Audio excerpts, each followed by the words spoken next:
Sekarang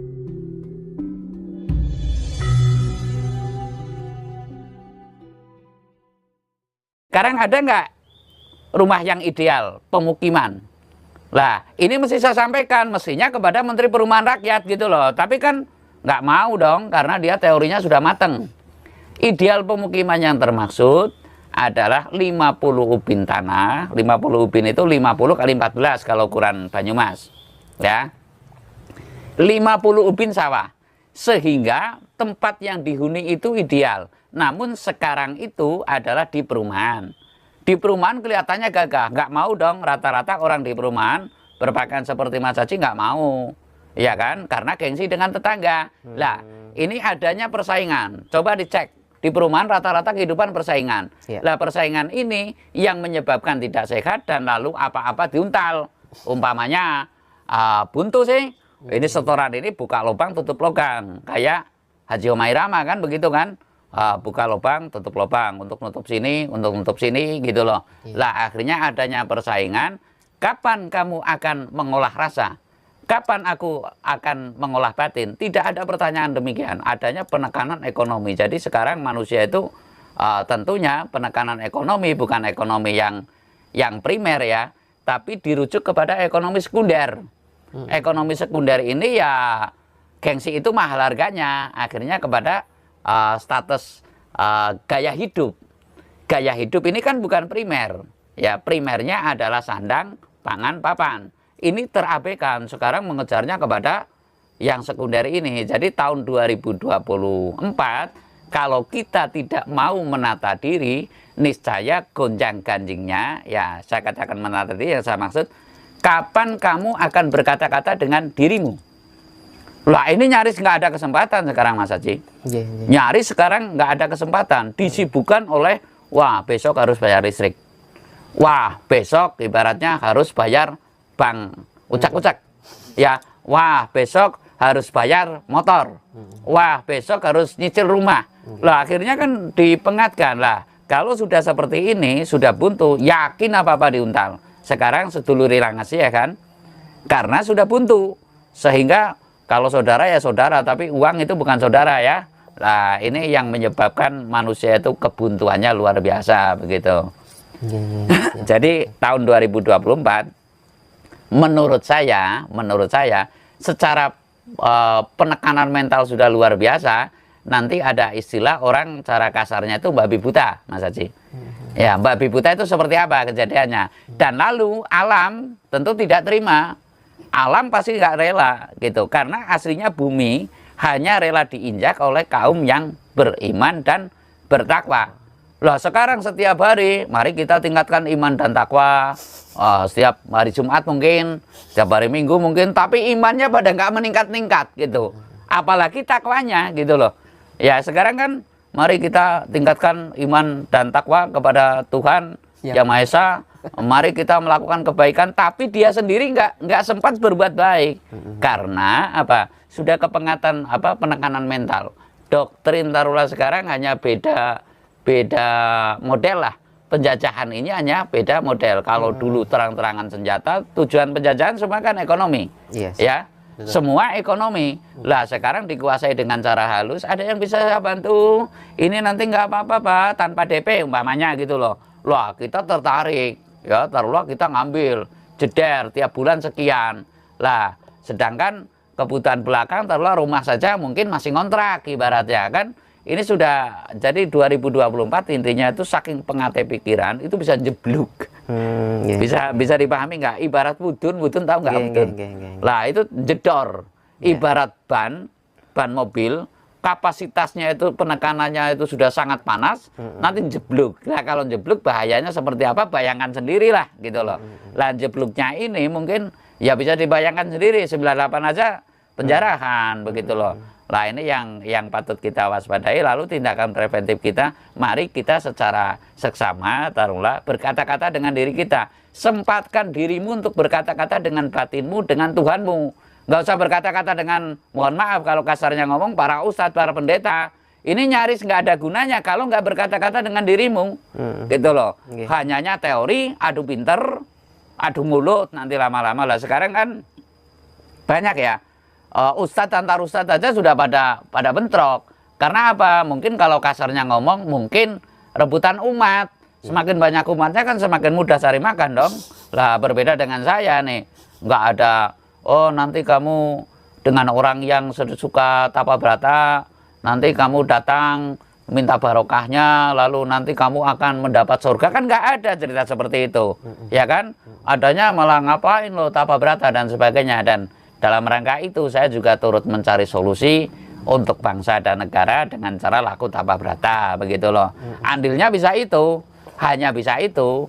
Kalau saya gagahan akan, wah utang Indonesia 1 jam lunas, mungkin nanti saya dia katakan sombong. Tapi bisa jadi karena faktor alam, ya kan? Nanti terjadi pemutihan dunia. Faktor alam itu akan menerpa dan lalu pemutihan dunia bisa jadi seperti itu. Lah mungkin dari gerak-gerak orang seperti saya diantaranya, gerak orang seperti saya yang tembus tangisnya kepada langit dan lalu dikabulkan. Yang perlu disadari, manusia itu mengundang Tuhan tidak cukup dengan mulut. Iya. Ya kan? Oh, nyatanya kan ada banyak di video-video itu. Ketika angin ribut, ada yang nyebut Allahu Akbar, tetap anginnya ribut terus gitu loh. Lah, itulah di antara menyebut nama Tuhan, apalagi memanggil Tuhan, saya yakin hanya bisa dengan batin, tidak dengan mulut.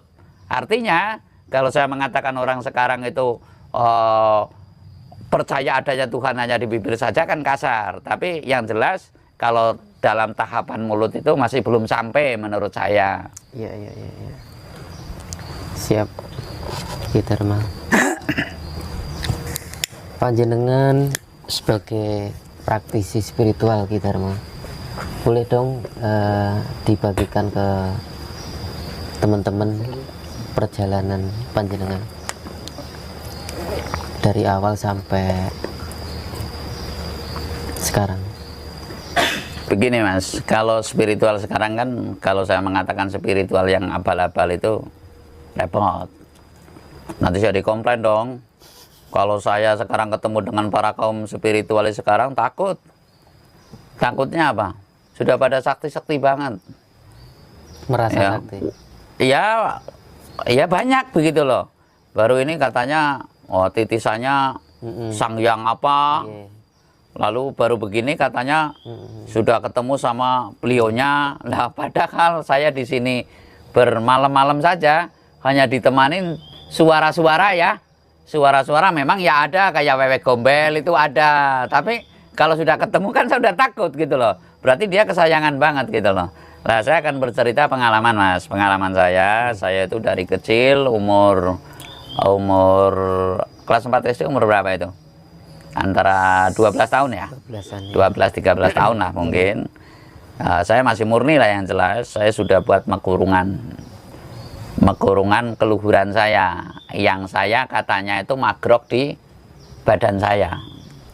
Jadi kalau saya tidur, itu bisa begini, saya tidur, tahunya saya tidur, tapi bangun tidur, saya itu katanya sudah suaranya kayak kakek-kakek begitu loh, terus mulang muruk dengan ibu saya, dengan saudara saya, dengan tetangga saya, dan dilalah katanya akhirnya saya jadi dukun sejak kecil gitu loh.